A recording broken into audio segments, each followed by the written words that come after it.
El Dorado.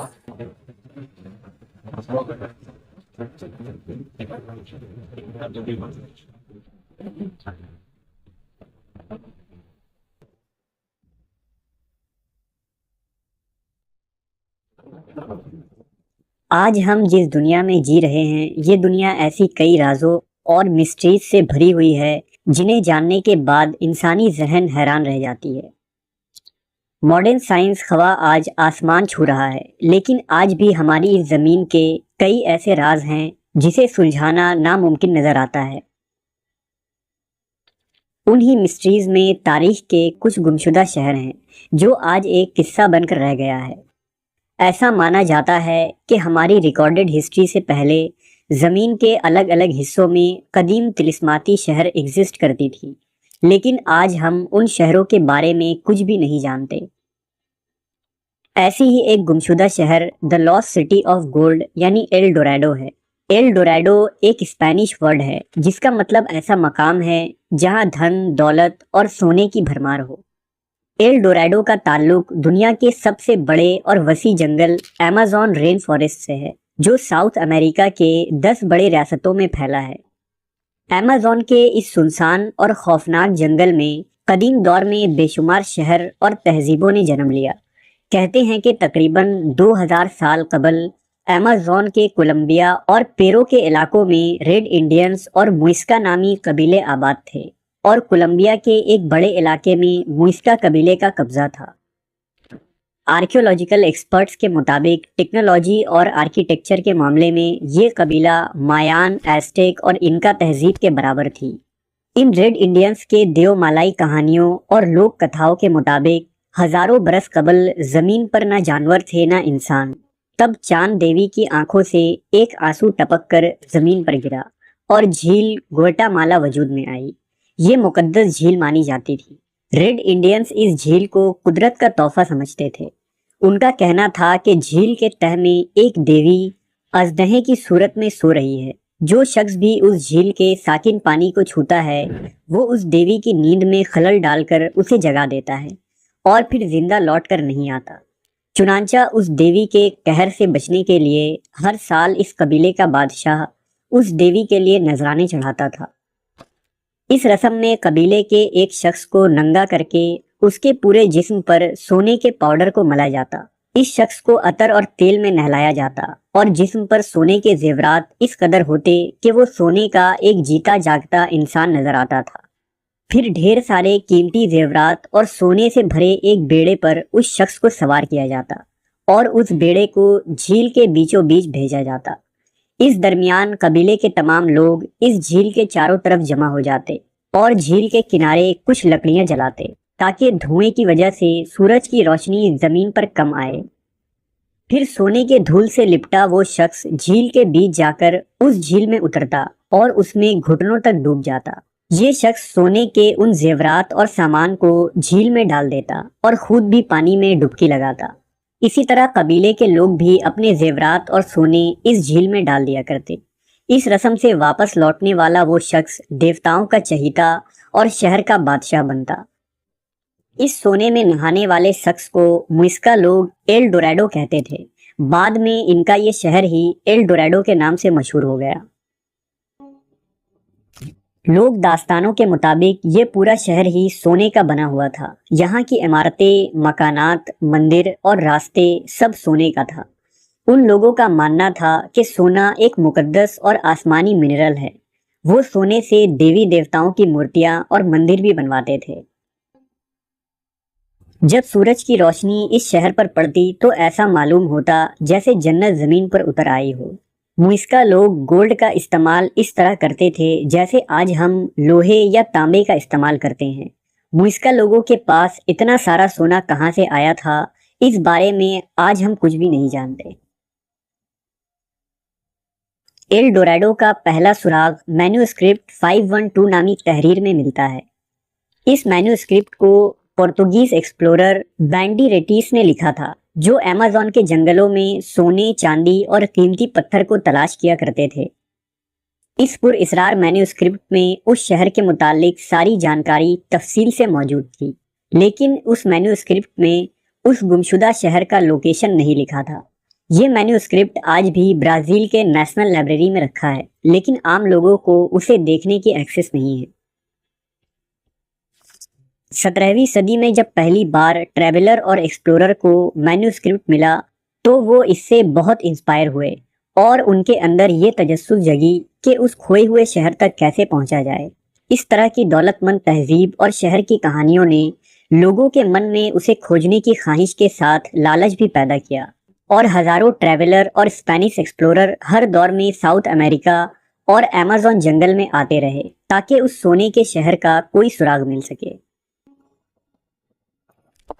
سب سے پہلے فروری سال 1541 میں ایک Spanish explorer Gonzalo Pizarro L Dorado کی کھوج میں نکلا تھا، جس کے ساتھ 220 ہسپانوی سپاہی اور 400 مقامی باشندے تھے، لیکن ان میں سے زیادہ تر لوگ اس خطرناک جنگل میں بھوک، بیماری اور جانوروں کے حملوں کی وجہ سے مر گئے، لہذا پیزارو اپنی اس تلاش میں ناکام رہا۔ 16ویں صدی میں سر والٹر نے 2 بار اس شہر کو کھوجنے کی کوشش کی، مگر وہ بھی دونوں بار ناکام رہے اور اپنے ملک واپس لوٹ آئے۔ کہتے ہیں کہ اسپینش فوج جب اس گمشدہ شہر کو ڈھونڈتی ہوئی کولمبیا کے علاقے میں آئی تو آخر کار انہیں سال 1545 میں گواٹا ویٹا لیک مل گیا۔ انہوں نے اس جھیل کے تمام پانی کو اندرونی راستے کے ذریعہ باہر نکالا اور 3 مہینے کی کڑی محنت کے بعد جھیل کے تہہ میں اتنا سونا ملا جس کی قیمت اس وقت 80 لاکھ روپے تھی۔ یہ اس بات کا سب سے بڑا ثبوت تھا کہ نہ صرف ایل ڈوراڈو کی کہانیاں سچی تھیں، بلکہ سونے کی کھوج نے اس بات کو صاف کر دیا کہ اگر ان لوگوں نے اتنا سونا یوں ہی بیکار سمجھ کر جھیل میں پھینک دیا تھا تو اصلیت میں ان کے پاس کتنا زیادہ سونا ہوگا۔ 19ویں صدی کے دوران ایک برٹش آرکیولوجسٹ پرسی فاسٹ نے ایمیزون جنگل میں سونے کے شہر کو تلاش کرنے کا کام شروع کیا، جس کی کہانی بہت ہی عجیب و غریب ہے۔ کہتے ہیں کہ وہ 8 بار اس جنگل کے سروے پر گیا تھا۔ یہاں پرسی نے تقریباً 18 مہینے کا لمبا سفر کیا اور ایسے عجیب و غریب جانوروں اور حیوانوں کا سامنا کیا جن سے بچ پانا ہر کسی کی بس کی بات نہیں ہے۔ لیکن جب پرسی 8ویں بار سال 1925 میں اس جنگل میں سونے کے شہر کو ڈھونڈنے نکلا تو وہ کبھی دوبارہ واپس نہیں آیا۔ پرسی کے ساتھ ان کا بڑا بیٹا اور اس کا دوست بھی شامل تھا۔ پرسی نے اس آخری سفر کے دوران اپنی بیوی کو ایک لیٹر بھی لکھا تھا جس میں اس نے بتایا تھا کہ وہ منزل سے بے حد قریب ہے۔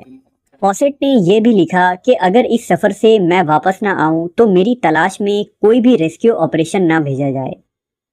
پرسی اور اس کے ساتھی کہاں غائب ہو گئے اس کی جانکاری سالوں بعد بھی نہ مل سکی۔ لوگوں کا ماننا ہے کہ پرسی اور ان کے ساتھیوں کو سونے کا وہ شہر مل گیا تھا، جس کے بعد انہوں نے واپس اپنی پرانی زندگی میں نہ لوٹنے کا فیصلہ کیا۔ ایل ڈوراڈو کی تاریخ ایسے کئی قصوں سے بھری پڑی ہے جس میں لوگوں نے اس شہر کو کھوجنے کے لیے سفر کو شروع کیا، مگر یا تو وہ کبھی لوٹ کر واپس نہ آئے یا ان کا یہ سفر ایک انسلجھی گتھی بن کر رہ گئی۔ اگر اسلام کی بات کریں تو قرآن و حدیث میں بھی ایل ڈوراڈو جیسے ایک شہر کا ذکر ملتا ہے، جس کے مطابق طوفان نوح کے بعد ہود نبی کے زمانے میں ذات المعاد نامی ایک شہر آباد کیا گیا تھا، جسے ارم یا ستونوں والا شہر بھی کہا جاتا تھا۔ اس شہر کو بنانے والا شداد ابن شد نامی بادشاہ تھا، جو زمین پر ایک جنت بنانا چاہتا تھا، لہٰذا اس نے لاکھوں مزدوروں اور بے شمار کاریگروں کے ذریعہ یہ شہر بنوایا، جس میں سونے چاندی کے مکانات، یاقوت اور جواہرات کے ستون اور عمارتیں بنائی گئی، شراب، دودھ و شہد کی نہریں اور درخت لگائے گئے۔ اس شہر میں دنیا بھر کی آرام و آرائش اور عیاشیوں کی چیزیں موجود تھیں۔ شہر کے راستے اور دیوار تاریک راتوں میں بھی چمکتے تھے۔ اس نایاب شہر کو بنانے میں 300 سالوں کا وقت لگا۔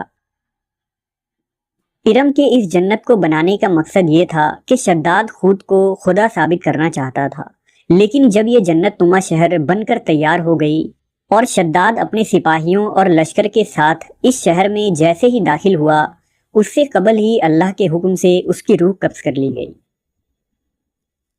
پھر یہ شہر بھی تباہ ہو گیا اور اس کی سلطنت بھی مسمار کر دی گئی، لہذا شداد اپنی ہی بنائی ہوئی جنت کی ایک جھلک بھی نہ دیکھ سکا۔ لوگوں کا یہ ماننا تھا کہ عرب کے صحراؤں میں کبھی کبھی رات کے وقت اس شہر کی روشنی اور جھلک نظر آ جاتی تھی۔ روایت ہے کہ ایک صحابی رسول حضرت عبداللہ ابن قلابہ ایک دفعہ عدن کے اسی علاقے سے گزرے۔ سفر کے دوران آپ کا اونٹ کہیں بھاگ نکلا، لہذا اسے تلاش کرتے کرتے آپ راستہ بھٹک گئے اور عدن کے اس علاقے میں جا پہنچے۔ وہاں آپ نے سونے کے ایک چمکدار شہر کو دیکھا جس کی دیواریں اور میناروں کو دیکھ کر آنکھیں چندھیا رہی تھیں۔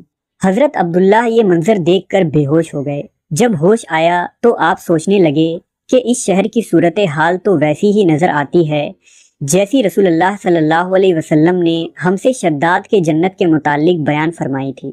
پھر آپ اٹھ کر اس شہر کے اندر داخل ہوئے جہاں نہریں اور درختیں تھیں اور ایسے ایسے سامان تھے جسے انہوں نے کبھی نہ دیکھا تھا، لیکن وہاں کوئی انسان نہیں تھا اور پورا شہر ویران تھا۔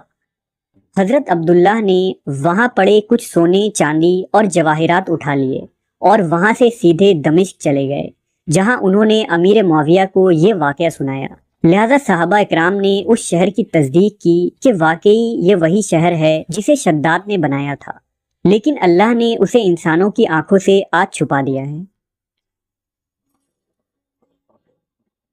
لہذا کچھ لوگوں کا یہ خیال بھی ہے کہ ایل ڈوراڈو کا یہ گمشدہ شہر وہی شہر ہے جسے شداد نے قائم کیا تھا، کیونکہ ایل ڈوراڈو شہر کی تمام خاصیت شداد کی جنت سے ملتی جلتی نظر آتی ہے، جبکہ کچھ علماء اس منطق کا انکار کرتے ہیں، کیونکہ حضرت عبداللہ نے جس شداد کی جنت کو دیکھا تھا وہ عرب کے جنوبی علاقے عدن میں تھا، لیکن ایل ڈوراڈو امریکہ کے جنوبی علاقے کے سنسان جنگلات کے بیچ موجود ہونے کا گمان کیا جاتا ہے۔